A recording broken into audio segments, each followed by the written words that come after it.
Hej guys, jeg er tilbage, og det her er en lille episode. Ikke en vlog, men det er 7 ting, I ikke vidste om mig. Jeg blev udfordret af en anden news som mig, som også optager Roblox-videoer. Han hedder Johan Skroer. Et eller andet, jeg kan ikke lige huske hele hans navn, men han er i hvert fald udfordret mig. Så ja, lad os gå til det. 1. Jeg er ikke den type, der spiser særlig meget. Som man kan se. Nå, ja. Og ja. Grunden til, at jeg ikke spiser så meget, fordi jeg er ikke den type, som har meget appetit og alt sådan noget. Så ja. 2. Jeg er en rigtig gamer. Ja, jeg er en gamer. Jeg spiller computer hele dagen. Og optager video og alt det der. Ja. Ja. Jeg er rigtig gamer. 3. Jeg er ikke særlig meget for, at min lillebror kommer ind på mit værelse. Jeg ved godt, i den her sidste video, det kommer ind på mit værelse. Det er kun fordi, at jeg tog vise ham. Så ja. Jeg er ikke så meget for at få ham ind på mit værelse.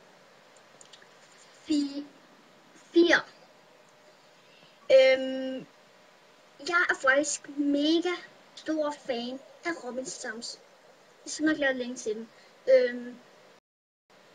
Jeg er faktisk rigtig stor fan af dem, og ja. Jeg ved godt, de bander rigtig meget, men jeg er rigtig stor fan af dem. Nå. 5. Nej, nu kan jeg så huske, hvad det er. 5, det er jeg har engang smadret en stationær computer. Ja, det har jeg. Fordi jeg blev meget sur. Meget sur. Jeg skal lade være med at tale om det. Og jeg kommer hjem med det.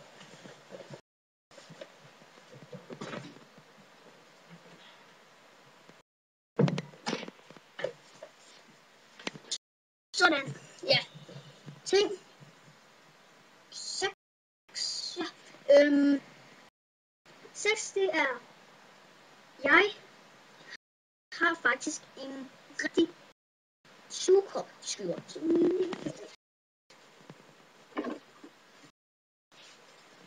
Den her. Det er faktisk både en sugekopskyder og en splatterpistol. Så skyder ikke i hovedet med det der sugekop, så hold nu op, det går ondt. Jeg kan bare komme til at skyde i hovedet, men hold nu op, det er faktisk hospitaler for at få det over det. Så ja, jeg har været lidt under i mit liv. Jeg elsker virkelig den her, men jeg bruger det ikke så meget mere. Jeg er bange for at skyde andre i hovedet. Men lad os bare lægge den væk. Ja. 7. Jeg er ikke særlig stor fan. Jeg er slet ikke fan af PewDiePie. Jeg hader PewDiePie. Hader ham. Det synes han er dum, synes jeg. Men så tror jeg faktisk, at jeg forventer nu. Jeg håber, det her var en god nok video, og så laver jeg en til, hvor jeg faktisk har fundet nogle rigtige ting. Jeg ved ikke, om de der på YouTube, det er nogle ting, jeg vidste om mig, men lige meget. Lad os nu bare sige farvel, og så siger jeg